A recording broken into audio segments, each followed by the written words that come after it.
प्यारे बच्चों, कैसे हैं आप सब? आशा करती हूँ आप सब अच्छे होंगे, स्वस्थ होंगे।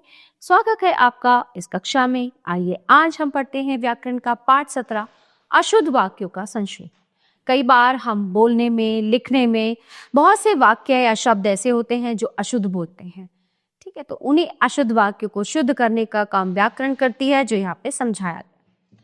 चलिए, भाषा को शुद्ध रूप में लिखने के लिए उसका शुद्ध उच्चारण बहुत जरूरी है।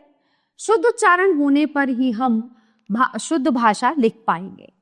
शाब्दिक उच्चारण में बच्चे अक्सर बहुत गलतियां करते हैं, जिसका परिणाम ये होता है कि लिखते समय भी वे वही लिखते हैं जो बोलते हैं। जैसे घनिष्ठ घनिष्ठ, मुझको मुझको, प्रशंसा प्रशंसा, बहुत बहुत, पैतृक पैतृक।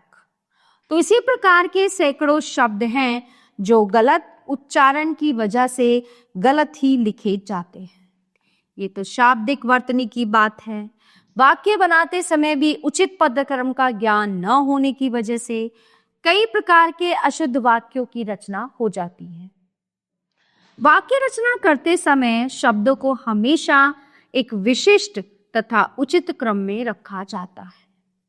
हिंदी भाषा में सबसे पहले कर्ता, फिर कर्म और अंत में क्रिया आती है, जबकि अंग्रेजी भाषा में कर्ता, क्रिया तथा कर्म का क्रम रहता है।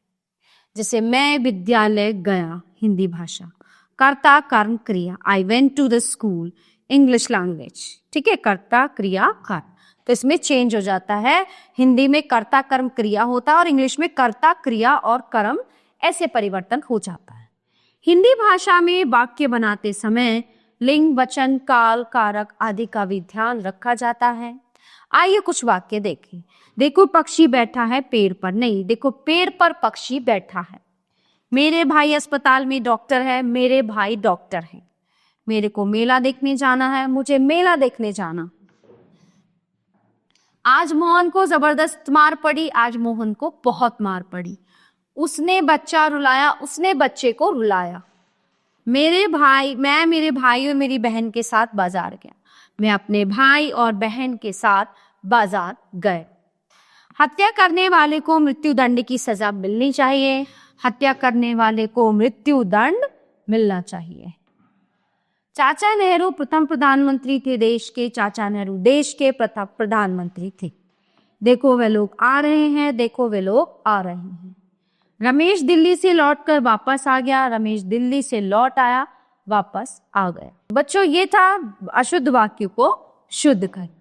प्यारे बच्चों, ये पाठ यहीं पे समाप्त होता है। आशा करती हूँ आपको अच्छे से समझ आया होगा। मिलते हैं अगली कक्षा में। धन्यवाद।